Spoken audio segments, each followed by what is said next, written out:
So let's start lesson 2, connectivity. Okay. So इसमें हमारे पास दो चैप्टर्स हैं। कनेक्ट इस लेसन 2 के अंदर लेसन 1 और lesson 2 steps of connectivity and questions. अगर आपने सीएसवी का वन शॉट देखा है तो ये उसके जैसा ही होने वाला है कि हम पहले स्टेप्स पहले मैं आपको बताऊंगा एंड देन पहले स्टेप्स बताऊंगा एंड देन स्टेप्स को एक एक करके करेंगे। ओके। जैसे हमने सीएसवी में करा था, सीएसवी के वन शॉट में करे थे। सीएसवी फाइल जो अभी हम करेंगे वो फाइल हैंडलिंग हम एक साथ करने वाले थे, text file, binary file, CSV file.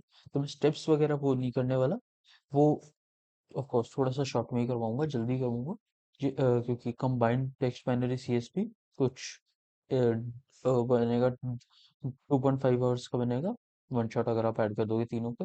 लेकिन ये हम 45 मिनट्स में पूरा खत्म कर देंगे, ठीक है। चलो अभी तो कनेक्टिविटी, तो लेसन 1 स्टेप्स ऑफ कनेक्टिविटी एक बारी पहले तो समझ लेते हैं कनेक्टिविटी के लिए चाहिए क्या होता है। First very important thing is to connect to different software. Connectivity आपको अगर आपको पता हो तो पाइथन एंड माइस्क्वेल को कनेक्ट कर रहे हैं, ठीक है। तो उसके लिए सबसे पहले हमें पाइथन माइस्क्वेल कनेक्टर इंस्टॉल करना पड़ेगा, ठीक है। बेसिक चीज़ है, 1 मार्क के लिए। आने के चांसेस बहुत बहुत कम है अगेन, लेकिन पता होना चाहिए आपको, ठीक है। तो पाइथन एंड माइस्क्वेल को हम कनेक्ट करें कनेक्टिविटी। अगर मैं बहुत ही बेसिक में बताऊं कनेक्टिविटी क्या होती है, ठीक है, बिल्कुल बहुत ही बेसिक में। तो बेसिकली हम पाइथन में कमांड देकर, पाइथन में कोड लिखकर माइस्क्वेल को चेंज करें। माइस्क्वेल में कमांड्स लिख रहे हैं, माइस्क्वेल के टेबल को क्रिएट करें, टेबल डिस्प्ले करें, वो सब जितनी भी चीज़ हमने माइस्क्वेल में सीखी है उसे हम अब पाइथन में कंट्रोल करने वाले। कैसे, वही हम सीखने वाले, ओके। तो स्टेप्स हैं कुछ कनेक्टिविटी के, एक एक करके स्टेप्स देख लेते हैं। Step 1 is import connectivity package. अभी आपको बताऊंगा कैसे करना है, सारे स्टेप्स अभी ब्रीफली हम करेंगे, ठीक है। अच्छा, सेकंड है step open connection, okay. Third है क्रिएट अ कर्सर। फोर्थ है execute a query slash command. Fifth है extract data from cursor. And sixth है क्लीन अप एनवायरनमेंट, ठीक है। इन सब को भी हम अच्छे से डिटेल में करते हैं। Let's start with this step 1, import connectivity package. इसका क्या मतलब है, हमें सिर्फ इंपोर्ट माइस्क्वेल डॉट कनेक्टर करना है। दिस इज अ मॉड्यूल, ठीक है। अब इसमें आप कुछ बेसिक चीजें समझ लीजिए। दैट ये जो माइस्क्वेल लिखा हुआ है ये पैकेज है, ये पैकेज नहीं है, ठीक है। और बेसिकली क्या कहते हैं, पैकेज का क्या मतलब होता है, अ ग्रुप ऑफ मॉड्यूल्स, ठीक है। सो माइस्क्वेल हमारे पास एक ग्रुप ऑफ मॉड्यूल्स लेकर आ रहा है, ठीक है। अच्छा, कनेक्टर क्या होता है, कनेक्टर होता है connectivity, sorry, package for connectivity, okay. या और I can also say it is library slash module. एक अच्छा एक चीज पता होनी चाहिए, लाइब्रेरी और मॉड्यूल बिल्कुल सेम होती है, ठीक है। असर्शन डिजाइन के लिए इंपॉर्टेंट हो सकते हैं, आ सकता है, ठीक है। ओके, आगे बढ़ते हैं। ओपन कनेक्शन ये क्या होता है, इसके लिए हम एक फंक्शन पढ़ने वाले, कनेक्ट फंक्शन, ठीक है। फंक्शन ये क्या करता है, this function is use to open the connection and it is present in the library connection, okay.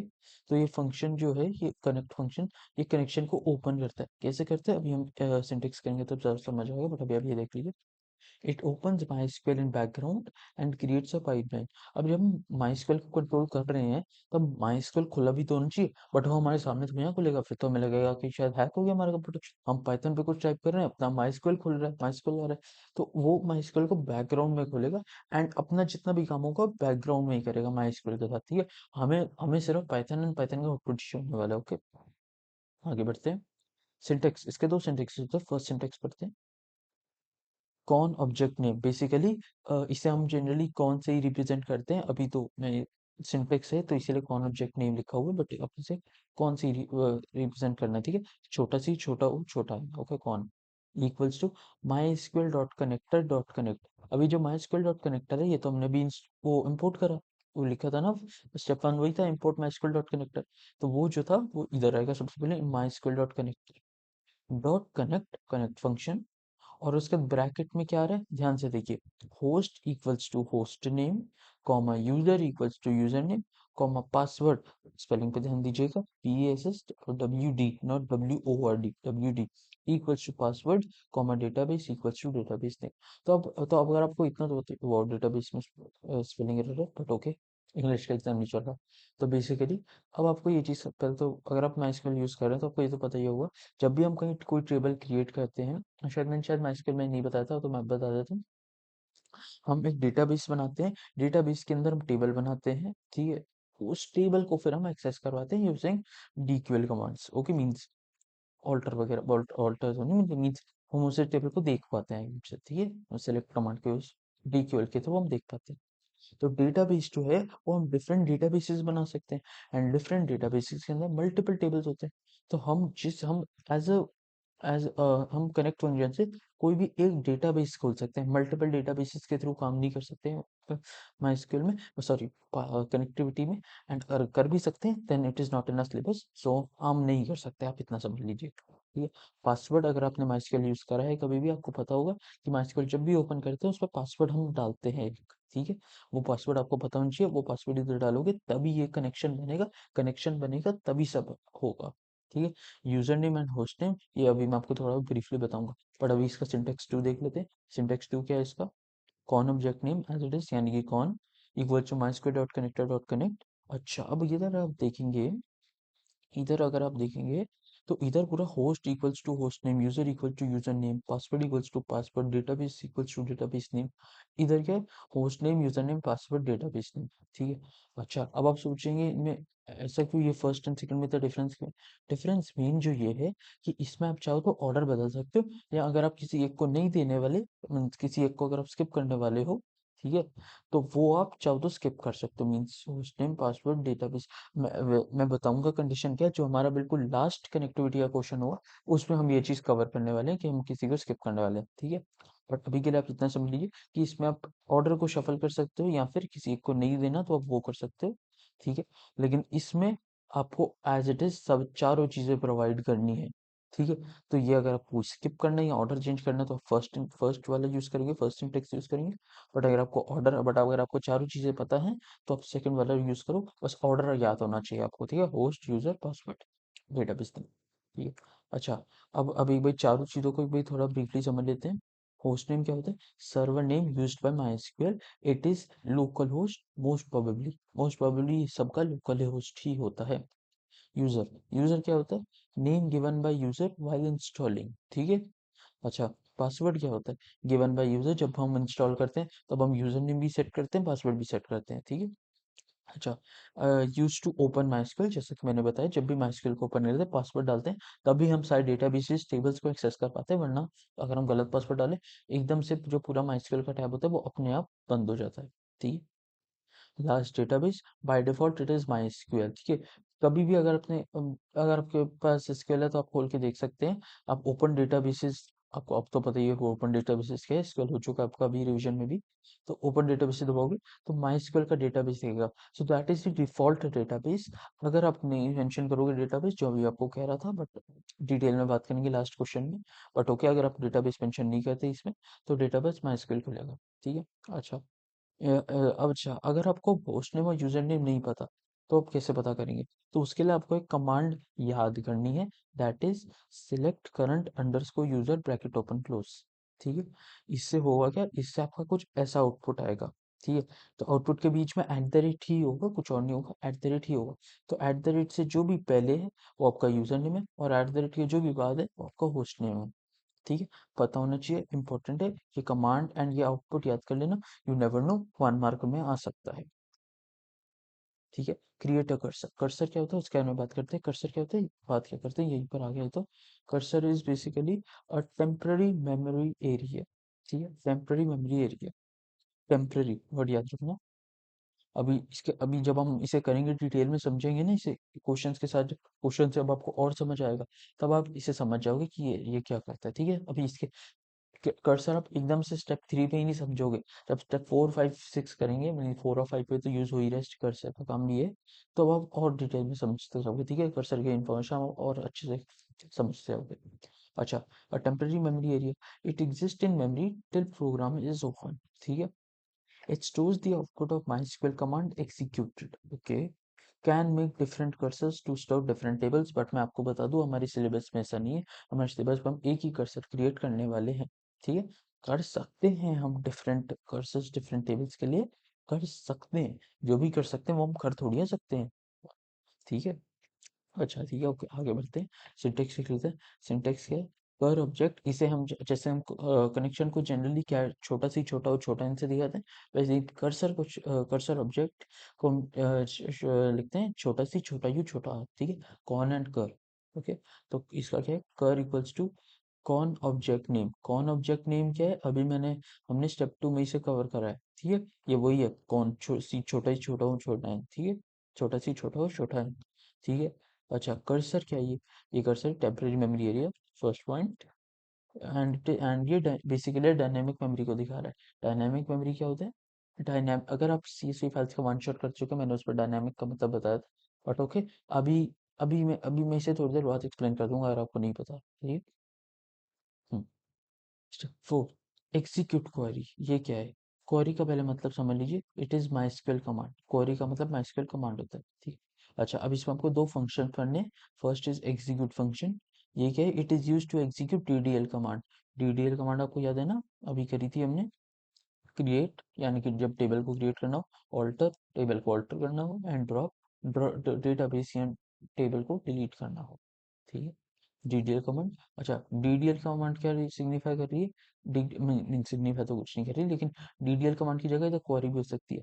What do you mean by query, I mean DQL command, ठीक है। इधर क्वेरी का मतलब माइस्क्वेल कमांड है, इधर क्वेरी का मतलब DQL कमांड है। मैं सिर्फ बता रहा हूँ, ऐसी आपको आपको ये क्वेश्चन कभी नहीं पूछने वाले क्वेरी क्या होती है। आपसे क्वेश्चन क्या पूछेंगे, DDL कमांड की ऑप्शन बताओ, और ये भी माइस्क्वेल का कनेक्टिविटी का क्वेश्चन नहीं है ये, ठीक है। आगे बढ़ गए, एग्जीक्यूट अपडेट, ठीक है। पहला फंक्शन था एग्जीक्यूट फंक्शन, दूसरा execute update function. It is use to execute DML command, ठीक है। DML कमांड को और क्या कहते हैं, और इसे IDO कहते हैं। IDO भी आपको बताया था, फुल फॉर्म याद है ना आपको इसका, इंसर्ट डिलीट अपडेट, ठीक है, इंसर्ट डिलीट अपडेट। अच्छा, इसी के बारे में थोड़ी और बात करते हैं, और अब मैं आपको एक बहुत इंपॉर्टेंट पॉइंट बताने जा रहा हूँ, एग्जीक्यूट एंड एग्जीक्यूट अपडेट का। बहुत अच्छा क्वेश्चन बन सकता है अगर बनाने को आए तो कोई, ठीक है। क्या ये चीज़ है, execute function overrides execute update function. अब आई नो इसका मतलब आपको समझ नहीं आया, तो मैं इसका एक और सिंपल वर्जन में आपको बताता हूँ। इसका मतलब है, execute function to has the ability to handle DML commands, ठीक है। Execute function has the ability to DML commands, but in such cases execution time is more. तो बेसिकली अगर मैं आपको बताऊं, एग्जीक्यूट DDL को हैंडल कर रहा था, या फिर DQL को जो हम करेंगे इससे, एग्जीक्यूट अपडेट DML को हैंडल कर रहा था, यानी कि इंसर्ट डिलीट अपडेट को। लेकिन अब हम क्या कह रहे हैं कि एग्जीक्यूट एग्जीक्यूट अपडेट वाला सारे काम कर सकता है, एग्जीक्यूट एग्जीक्यूट अपडेट वाले भी काम कर सकता है। एग्जीक्यूट ऑलरेडी अपने काम तो कर ही जाता है बिल्कुल सही से, ठीक है। वो तीन चीजें थी, DDL DML DQL। एग्जीक्यूट इसमें से दो तो संभाल ही जाता है, DDL और DQL। अब हम कह रहे हैं एग्जीक्यूट DML भी संभाल सकता है, ठीक है। तो जिसमें but in that case execution time is more. Therefore अब मैं आपको क्या बता रहा हूँ, आपको एग्जीक्यूट, और ये पॉइंट याद रखना, तो जब भी हम क्वेश्चन मांगेंगे, हम क्वेश्चन में हमेशा एग्जीक्यूट ही यूज करेंगे, बिकॉज ऑफ दिस थिंग, ठीक। बट लेकिन आपको ये चीज पता होनी चाहिए कि एग्जीक्यूट एग्जीक्यूट का अपडेट का काम कर रहा है, एग्जीक्यूट अपडेट का भी काम पता होना चाहिए आपको, ये नहीं कि वो भूल ही जाओ, ठीक है। पता होना चाहिए, यही जो मैंने आपको बता दिया, ठीक है। अच्छा, सिंटेक्स देख लेते हैं। तो इसके दो सिंटेक्सेस हैं। पहला क्यू इक्वल्स टू कमांड कर ऑब्जेक्ट डॉट एग्जीक्यूट। अच्छा, इसमें जो कमांड है वो क्या हो सकती है, DML DDL DQL। अभी आपको बता दिया DML क्यों हो सकती है, ये मैंने आपको अभी एक्सप्लेन किया है, ठीक है। यहाँ फिर एग्जीक्यूट अपडेट अगर हम यूज कर रहे हैं, वैसे तो करने नहीं वाले, बट ओके, सिंटेक्स है तो बताना ही पड़ेगा। अगर हम यूज कर रहे हैं तो it has to be DML, okay. या फिर हम इसे ऐसे भी डायरेक्टली लिख सकते हैं, इवन दो हम ऐसे कभी भी नहीं लिखने वाले, मैं हमेशा जितने भी क्वेश्चन लाए उनमें सब में क्यू को डिफाइन करने वाला हूँ। बट हम ऐसे कर सकते हैं, ठीक है, करने कुछ भी कर सकते हैं, हर चीज थोड़ी ना कर सकते हैं जो कर सकते हैं, ठीक है, मेरी बात है। अच्छा, स्टेप 5 देख लेते हैं, extract data from cursor, okay, इसका क्या मतलब है। अच्छा, उसके लिए हम फेच फंक्शंस का यूज करते हैं, ठीक है। अभी फेच फंक्शंस पढ़ते हैं, क्या होता है फंक्शन, मतलब मल्टीपल फंक्शन है, ठीक है। फेच फंक्शंस क्या होते हैं, fetch functions are used to extract data from cursor. once data is extracted from cursor and stored it in a variable, it is deleted from the cursor। अच्छा, अभी आपको मैंने डायनामिक मेमोरी बताई थी, मतलब टेम्परेरी मेमोरी बताई थी, and dynamic मैं आपको दिखा देता हूँ। यहाँ पर शायद, ये देखिए, temporary memory area and dynamic memory. अब इसी को मैं यहाँ पर एक्सप्लेन कर रहा हूँ, ठीक है।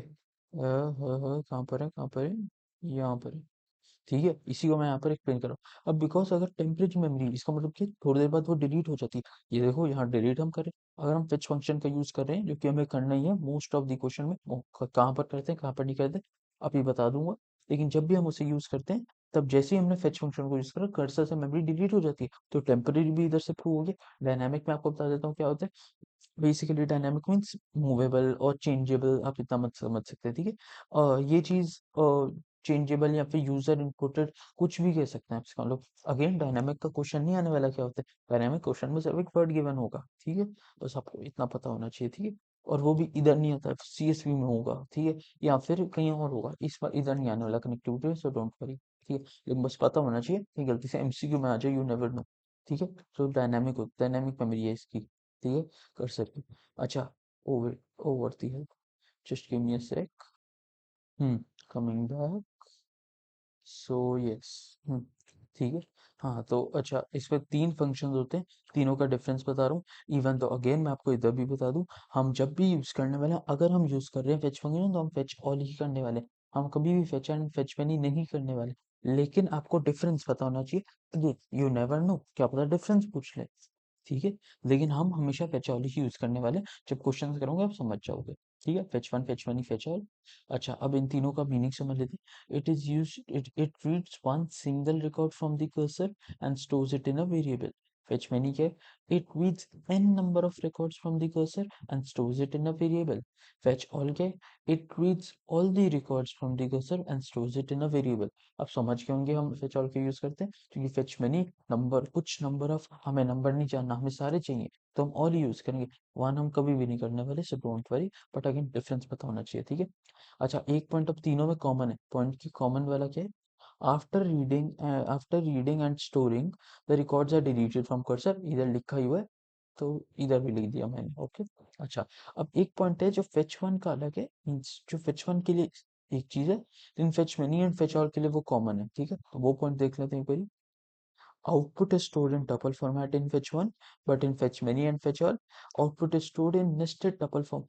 अब अगर क्वेश्चन बनाना ही हो इससे, तो क्वेश्चन ऐसे भी बन सकता है कि वो कि tell a difference between fetch one and, अब मीन्स ऐसा एक पॉइंट दे दो जो फेच वन का हो, and fetch many and fetch all में कॉमन हो, ठीक है, बट दोनों डिफरेंट हो, मतलब ऐसा कुछ भी, मैं कुछ भी अभी तो करूँ, बट ऐसा क्वेश्चन बन सकता है, ओके।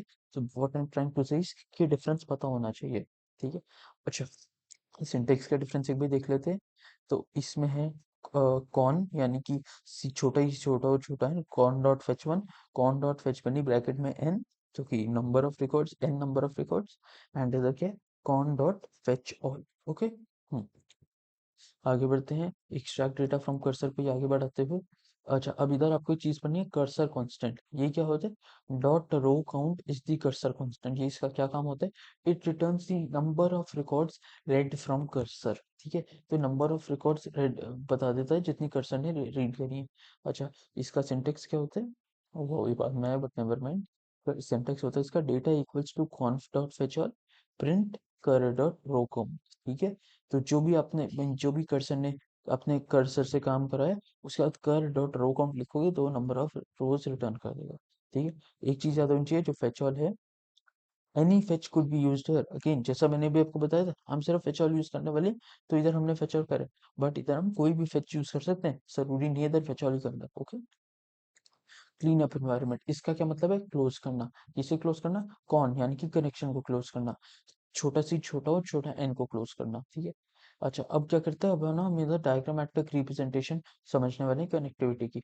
इसके लिए मैंने एक अलग पीपीटी बनाई है, तो हमें एक दूसरी जगह शिफ्ट होना पड़ेगा।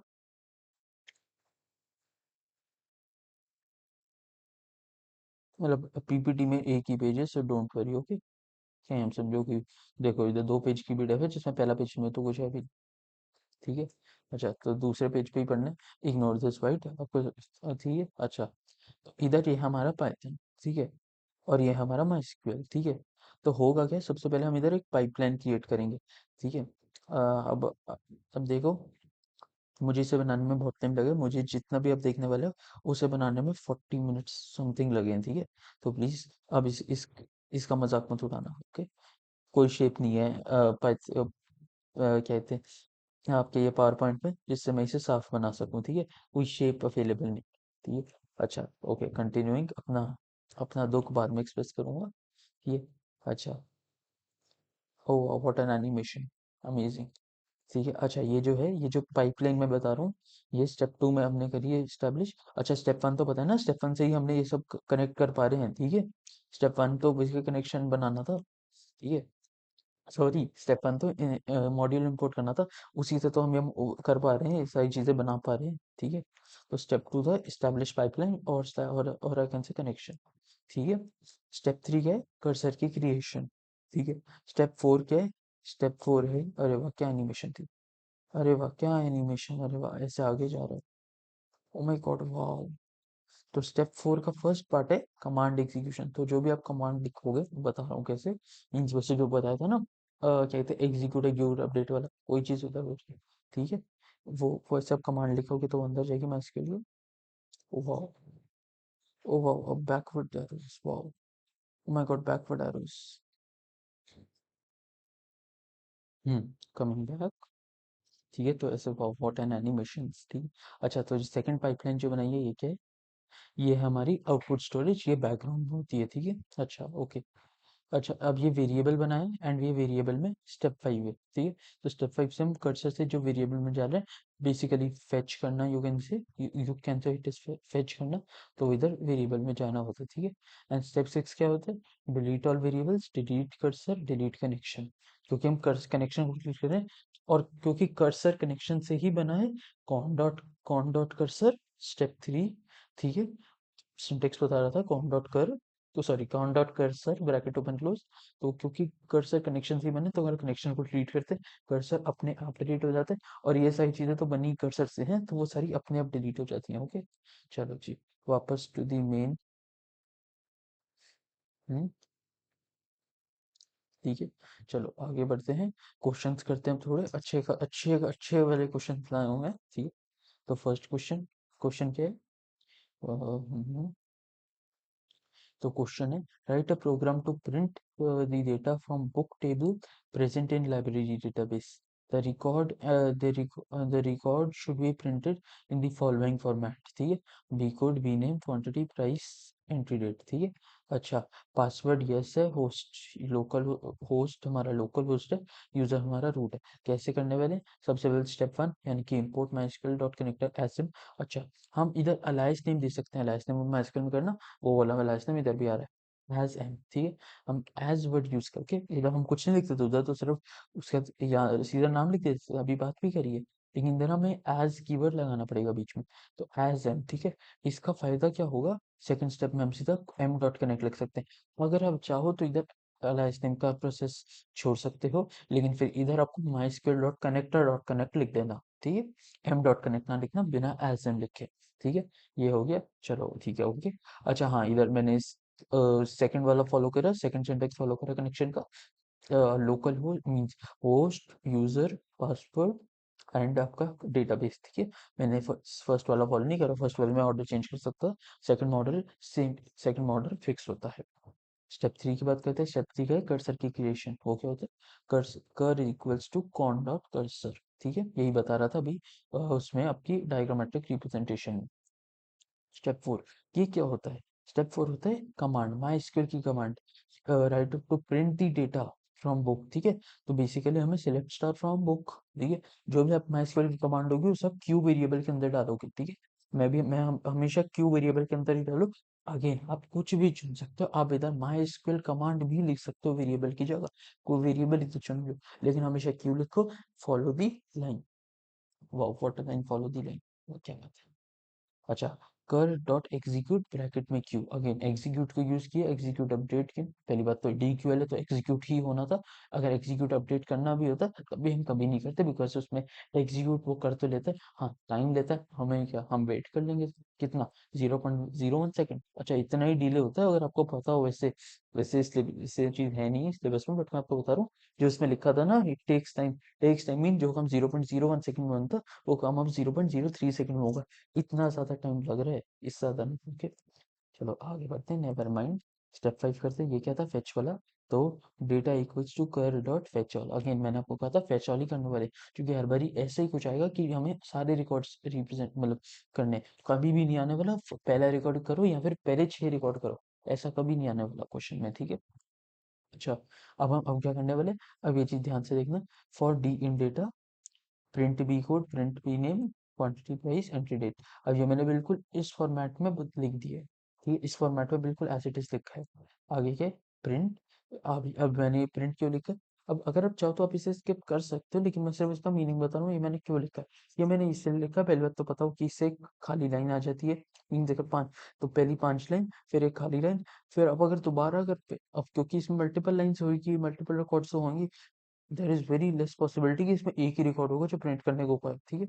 तो मल्टीपल रिकॉर्ड्स होंगे, तो पहले 5 हुए तो उसके बाद एक खाली लाइन आएगी, उसके बाद दोबारा 5 आएंगे, फिर तो एक क्लियर गैप रहेगा ना दो रिकॉर्ड्स के बीच में। बट अगेन हमारे पास हम प्रैक्टिकल थोड़ी हैं, अगर आप चाहो तो इग्नोर कर सकते हो, ठीक है। स्टेप 6 लास्ट करेंगे, वो क्या है, कॉन्डोट लूप्स। अगला क्वेश्चन करते हैं। अच्छा एक चीज याद रखना, अभी आपको समझ आ भी जाएगा अगले क्वेश्चन में, दैट जरूरी नहीं है हम स्टेप 5 हर बार ही करें। स्टेप 5 हम सिर्फ डीक्यूएल कमांड्स के लिए ही करते हैं, ठीक है, क्योंकि हमें उसी में फेच करना पड़ता है। अब आप खुद सोचो, अगर आप कोई और चीज कर रहे हो, जैसे अपडेट कर रहे हो, अगला शायद अपडेट का ही है शायद, बट ओके देख लेंगे। अगर हम अपडेट कर रहे हैं, तो हमें दुनिया कोई आउटपुट चाहिए इस फॉर्मेट में, तब अपडेट में आउटपुट आता क्या है, कुछ भी नहीं, ठीक है। अच्छा क्वेश्चन देखते हैं, क्वेश्चन क्या है। अच्छा इंसर्ट का है, okay. Write a program to insert a new record and a new column named fine, ठीक है। तो हमें इंसर्ट करना है एक न्यू रिकॉर्ड को, और एक नया कॉलम भी बनाना है, फाइन। जल्दी से बताओ नया कॉलम किससे बनाते हैं अगर बनाना हो तो। आई होप आपने बताया है सही, ऑल्टर से, ठीक है। With data type 10 to float, assume any static value to insert record. अच्छा स्टैटिक वैल्यू का क्या मतलब होता है, सीएसवी के वन शॉट में मैंने बताया था। यूजर का जो डेटा होता है वो हम दो टाइप्स में डिवाइड कर सकते हैं, static data and dynamic data, ठीक है। स्टैटिक डेटा क्या होता है, जिसे हम खुद से अज्यूम कर लेते हैं, a = 5, b = 7, ठीक है। वही डायनामिक डेटा क्या होता है, a = int input enter number, basically user से नंबर इनपुट करवा रहे हैं, और उस नंबर को यूज करके हम आगे का कोड कर रहे हैं, मीन्स उस वेरिएबल को यूज करके हम बाकी का कोड कर रहे हैं, ठीक है। ओके चलो क्वेश्चन करते, तो स्टेप 1 करेंगे। स्टेप 1 क्या, इम्पोर्ट माइस्क्यूएल डॉट कनेक्ट, ठीक है। अच्छा एक और चीज अगर आपने ध्यान दी, तो इधर हमें इंसर्ट भी करना है, अल्टर भी करना है। इसका क्या मतलब है, हम दो बार क्यू को डिफाइन करने के लिए, Q1 Q2 में हम नहीं जा रहे, हम दो बार क्यू करेंगे, कोई प्रॉब्लम नहीं है। स्टेप 2 क्या है, con is equals to m dot connect, ये सारी इंफॉर्मेशन इधर केवल थी, local host root, yes, and आपकी लाइब्रेरी डेटाबेस, ठीक है। आगे इधर गिवन नहीं है तो इग्नोर इट, क्वेश्चन में गिवन होगी, ठीक है। अच्छा ओके बने सॉरी, टेबल बुक, ठीक है, सब गिवन नहीं है, ओके नेवर माइंड। स्टेप 3 क्या है हमारा, कर इक्वल्स टू कॉन डॉट कर सर, ये तीन तो सब में सेम ही रहते हैं, ऑफ कोर्स ये चीजें चेंज हो सकती हैं, बट अगेन ये तीन स्टेटमेंट्स हर तीन में सेम ही रहती हैं। स्टेप 4 देखते हैं, स्टेप 4 क्या है, अब हम क्यू को डिफाइन कर रहे हैं, क्यू क्या है हमारा, इंसर्ट रिकॉर्ड। तो इंसर्ट का सिंटेक्स आपको याद होना चाहिए, क्या आपको याद है, आई होप आपको याद है, आपने ये चीज अपने मन में सोच ली। हाँ क्योंकि स्टैटिक वैल्यू क्या है, तो मैंने अपने हिसाब से अपनी चीज भर ली है, इधर टेबल के कॉलम दिए थे, तो एस में मैंने 101 भर लिया, नेम में मैंने अभिजीत सिंह भर लिया, जेंडर में मैंने एम भर लिया, टीओबी में मैंने 2008 11 18 भर ली, एंड एज मैंने 17 भर दी, ठीक है। अच्छा अब मैंने कर डॉट एग्जीक्यूट, अब अगेन IDU, हम इंसर्ट क्यों कर रहे हैं, which is a part of IDU, which is a part of DML, which is so हमें एग्जीक्यूट अपडेट करना चाहिए था, but again execute overrides execute update, okay. बार बार याद दिला रहा हूँ बिकॉज ये बहुत इंपॉर्टेंट स्टेटमेंट थी, एग्जीक्यूट ओवरराइड्स एग्जीक्यूट अपडेट, ठीक है। अच्छा कॉन डॉट कमिट, अब आप सोचोगे कमिट क्या है और ये लगाया क्यों है। Commit basically after writing dml/ido commands, commit function has to be executed such that commands are saved. अब अगर मैं आपको थोड़ा MySQL में वापस ले जाऊं, तो MySQL में हमने जब DML या DML कमांड्स करे थे अभी थोड़ी देर पहले ही, तो उसमें मैंने आपको बताया था कि कहते हैं DML commands has to be saved by user, ठीक है, they are not saved by the compiler, TDL are saved by compiler, DML are to be saved by user। और उसे हम कैसे सेव करते हैं, उसके लिए हमने TCL कमांड, TCL को पढ़ा था, ठीक है। हाँ TCL कमांड्स पढ़ी थी, TCL में हमने कमिट सेव पॉइंट पढ़ा था, तो जो कमिट था वो आपके कभी सिलेबस में आया तो है नहीं, नहीं वो आया है, वो कमिट हम इधर यूज करते हैं। अगर आप कभी भी IDU लिख रहे हो, तो हमेशा हमें कमिट लिखना है, कॉन डॉट कमिट लिखना है, याद रखनी है ये चीज, ठीक है। और याद रखना भूलना मत, आगे वाले क्वेश्चन में आई थिंक आगे वाले हर क्वेश्चन में IDU आ रहा है, तो फिर आप खुद देखोगे तो कॉन डॉट कमिट लिखा ही होगा। अच्छा स्टेप 4 क्या है हमारा, स्टेप 4 है हमारा दोबारा, अच्छा इधर स्टेप 4 था क्यू, इधर दोबारा हम स्टेप 4 करने वाले हैं, q equals to alter table book, add fine float 10 2। एक चीज याद रखना, याद कर, ओ अच्छा, आई जस्ट नोटिस इनसेट लिखा हुआ है, नेवर माइंड, इंग्लिश का एग्जाम नहीं चल रहा, बट अगर कंप्यूटर्स का चल रहा हो उसमें भी मार्क्स तो कट ही जाएंगे इस चीज़ के। सो मैं जस्ट सही कर देता हूँ इसे जल्दी से।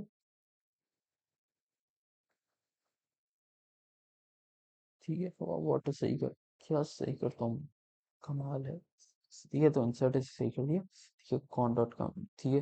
अच्छा, जो मैं चीज़ बताता, याद क्या रखना है आपको, माई स्किल में जनरली, अगर आपकी आदत नहीं है तो very good, but mostly, mostly की आदत है, मेरी भी आदत है कि मैं जनरली कमांड्स को 2 लाइन में लिखता हूँ। अगर आपने सिंटेक्सेस जो देखे हैं ना माइस्क्ल में, मैं उसी फॉर्मेट में लिखता हूँ। तो अगर मैं इसके माइस्क्ल में ये कमांड एग्जीक्यूट कर रहा होता तो मैं लिखता अल्टर टेबल बुक, अगली लाइन में लिखता ऐड फाइन फ्लोट 10,2। और क्योंकि इधर पाइथन है, तो पाइथन में हमेशा जितनी भी कमांड्स जो है वो एक ही लाइन के अंदर लिखी जाती है, ठीक है। 2 लाइन में मत लिख देना, Q1 Q2 डिफाइन कर दो, बिल्कुल एक ही लाइन में लिखी जाएगी, ठीक है। अच्छा, क्यू ये हो गया।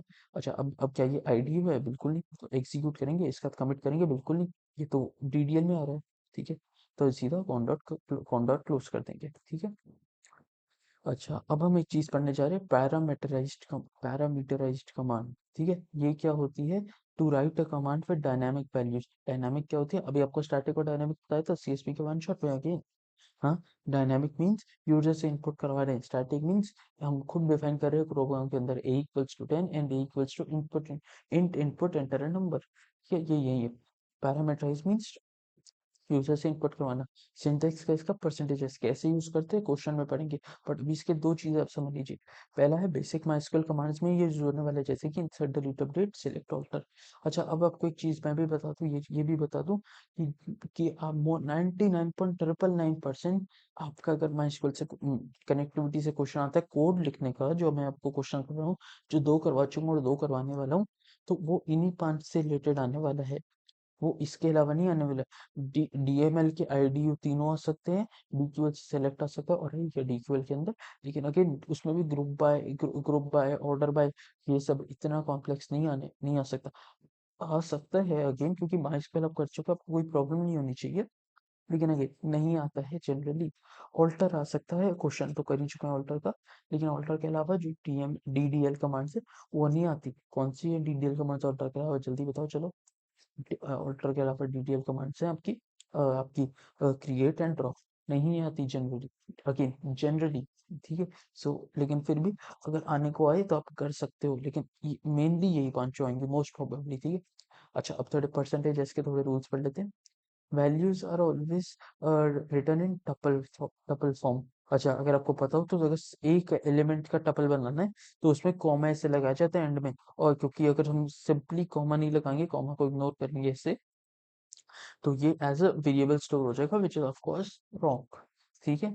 तो हमें क्या कहते हैं वो लगाने, बेसिकली कॉमा लगा देने, बिकॉज टपल फॉर्मेट में शो करना। और अगर एक से ज्यादा है फिर तो प्रॉब्लम ही नहीं है, बिकॉज मल्टीपल, अगर आपने 2 भी टाइप कर दिए फिर तो टपल ही स्टोर होगा।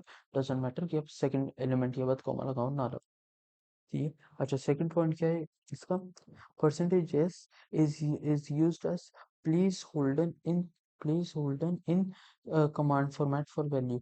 इसे जब इसे क्वेश्चन करेंगे आप इसे समझ जाओगे अपने आप। थर्ड पढ़ लेते हैं, count of percentages should be equal to the number of elements in tuple and order should also be matched, ठीक है। क्वेश्चन करते हैं, क्वेश्चन क्या है, write a program to change price to 400। अच्छा, आप जल्दी बताओ इसे कौन से, इसे किससे करना है, कैसे कर सकते हैं, ऑल्टर से करना है। आई होप आपने ऑल्टर नहीं बोला, आपने अपडेट बोला है, आई होप, ठीक है। Write a program to change price to 400 of book where code is inputted by user, book equals to b code vname category price। माई स्क्वेल में अब आपको यूजर नेम, पासवर्ड और डेटाबेस दे दिए, ठीक है। चलो स्टार्ट करते हैं। अच्छा, अब बिकॉज होस्ट नहीं दिया तो होस्ट क्या है, होस्ट नेम, ठीक है। सॉरी, होस्ट क्या है, लोकल होस्ट पता होना चाहिए, उधर आपको पहली लाइन में बताया था, ठीक है। अब मैं स्टेप 1 स्टेप 2 नहीं बता रहा, वो उतना आपको याद हो जाना चाहिए अभी तक, ठीक है। तो con is equal to M dot connect, cur is equal to con dot cursor. अब क्या करेंगे, क्यू में हम अपडेट की कमांड लिखेंगे। अब एक बार आप जल्दी से क्यू की वैल्यू लिखो, मीन्स अपडेट स्टेटमेंट लिखो। आई होप आप लिख चुके हो। एंड अच्छा सॉरी, ओ ओ सॉरी सॉरी सॉरी, मैं खुद भूल गया था, क्योंकि हम इधर वो कर रहे हैं, यूजर से इनपुट करवा रहे हैं, तो सबसे पहले हमें b code b name category and price input करवानी है। तो ये चारों तो सॉरी क्या कह रहा हूँ मैं, एक सेकंड मैंने क्वेश्चन ही नहीं पढ़ा, wait a second sir. Editor program to change price to 400। अच्छा सॉरी, तो हम कोड इनपुट करवाएंगे यूजर से, ठीक है। कोड इनपुट कराएंगे और वो कोड ये अपडेट करेंगे यूजिंग वेयर कंडीशन, ठीक है। हाँ, तो कोड इनपुट करा एंड देन ये स्टेटमेंट लिख दी, ठीक है। Update book set price equals to 400 where b code equals to percentage. ऐसा ऐसे दो क्वेश्चन हमने माइस्क्ल में करे, दो करे, ठीक है। याद होना चाहिए आपको, ठीक है। अच्छा, और वो तो हमने कॉम्प्लेक्स वाला भी करा था, याद रखना, वो लोग कॉम्प्लेक्स वाला आने के चांसेस हैं उसके, ठीक है। और हम माइस्क्ल का वो देख चुके हैं रिवीजन, आपको पता वो कौन से क्वेश्चन की बात कर रहा हूँ, ठीक है। अच्छा, v equals to code again, क्योंकि एक ही हमने इनपुट करवाए तो एक ही परसेंटेज है, तो हमें कॉमा डालना पड़ेगा टपल को शो करने के लिए, ठीक है। Cur dot execute q comma v, ये भी अब आपको पता होना चाहिए कि अगर हम क्यू और वी आ गए साथ में, अगेन इग्नोर दिस, अगर क्यू और वी आपके साथ में आ गया तो क्यू कॉमा वी करके आप लिखोगे एक लाइन के अंदर, क्यू सिर्फ ना लिख देना, ठीक है। अगेन एग्जीक्यूट अपडेट भी लिख सकते हैं, लिख दो, but because execute over is execute update, हमने एग्जीक्यूट लिखा है। अच्छा, आगे क्या है, con dot commit, because IDO का फंक्शन है ये, ठीक है। And con dot close. Coming to the last question and I would say an important question, ठीक है। इंपॉर्टेंट ये क्यों है, इंपॉर्टेंट है ये सेकंड स्टेप यानी कि कनेक्शन बनाने के पर्पज से। Write a program to delete all the records whose category and book name is inputted by user। तो बताना है किस चीज के ड्रॉप का क्वेश्चन है, आई होप आपने डिलीट बोला है, ठीक है। Again book b code b name category पर सेम है, ठीक है। करना क्या है, तो हम all the record where category and book name is inputted by user, तो कैटेगरी एंड बुक इनपुट करवाना है यूजर्स, ठीक है। बट प्रॉब्लम क्या है, इधर माई स्क्वेयर में सिर्फ यूजर नेम दिया है, ना पासवर्ड दिया, ना डेटाबेस दिया, ना कुछ और दिया, ठीक है। तो अब ध्यान से समझना क्या करवाने वाला है, import mysql dot connector as m, तो सेम है। अब एक चीज सुनो, होस्ट आपको पता है लोकल होस्ट है, अगर होस्ट की बनी है तो वो लोकल होस्ट होने वाला है। यूजर आपको दे दिया, पासवर्ड आपको दिया नहीं, ठीक है। एंड डेटाबेस भी आपको नहीं दिया, सिर्फ तो डेटाबेस नहीं था तो आप उसे स्किप कर सकते हो बिकॉज वो ऑप्शनल होता है, तो आप माइस्क्वेल आप उसे चाहो तो आप सिंटेक्स वन लिख सकते हो, इधर सिंटेक्स वन ही मैं लाया हूँ, ठीक है। तो आप सिंटेक्स वन लिख सकते हो जिसमें आप डेटाबेस को इग्नोर ही कर सकते हो, ठीक है। लेकिन अगर आप सेकंड लिख रहे हो तो आप उसमें क्या करोगे, अच्छा इधर देख लीजिए, since the database is not provided and since it is optional it will not be mentioned in my code, मैं लिख देता हूँ, नहीं मैं नहीं लिख रहा बट ओके मैं बता रहा हूँ, it will not be mentioned in my code but you can mention it by if you are using syntax 2, ठीक है। syntax 2 या syntax 1 भी कर सकता बट उसमें तो ऑप्शनली हो गया, ठीक है। तो वो देख लो, host equals to local host, user equals to ABC, password क्या होगा हमारा, कुछ भी नहीं, बिकॉज द पासवर्ड गिवन नहीं है, ठीक है। अगर अगर गिवन होता तो लिख देते बट अगर नहीं है तो हम नहीं लिख रहे, ठीक है। अच्छा, कर इक्वल्स टू कॉन डॉट कर, ये तो सेम है। cat equals to input and cat equals to input enter category, name equals to input enter book name, ठीक है। अच्छा, अब हमने MySQL की कमांड लिख ली। अब एक चीज याद रखना, ये ऑर्डर सेम होना चाहिए, पहले कैटेगरी का परसेंटेज है तो पहले कैटेगरी का भी ये, ओ वाओ, यहाँ पर ये गलत है, आई होप आपने गलती नोटिस करी हो, इधर सिर्फ कैट आएगा, ठीक है। कैट भी क्यों आएगा, तो हमें वेरिएबल का नाम रखना है वी के अंदर, ठीक है। वी के अंदर वेरिएबल्स का नाम रखते हैं, फिर कैट और नेम है तो कैट कॉमा नेम ही होना चाहिए, ठीक है। ईगरी, ईगरी, ठीक है। एक कैटेगरी में से ईगरी हमें हटाना पड़ेगा बिकॉज हमें वेरिएबल्स का नाम ही रखना है, एंड जिस ऑर्डर में हमने प्लेस करे उसी ऑर्डर में नाम होना चाहिए, तो पहले कैट फिर नेम, ठीक है। अगर नेम एंड कैट कर दिया फिर वो गलत हो जाएगा, ठीक है। अच्छा, कर इक्वल्स टू एग्जीक्यूट अपडेट, अब क्या है, आईडीओ के अंदर आता है delete, of course answer delete, delete आ रहा है, ठीक है। तो कॉन डॉट का, ठीक है, therefore and then con dot close, ठीक है। इसी के साथ थैंक यू सो मच, अगर आपने पूरा लेक्चर देखा है, पूरा लेक्चर भी क्या पूरा है पूरा कनेक्टिविटी का देखा है। So let's start with UDM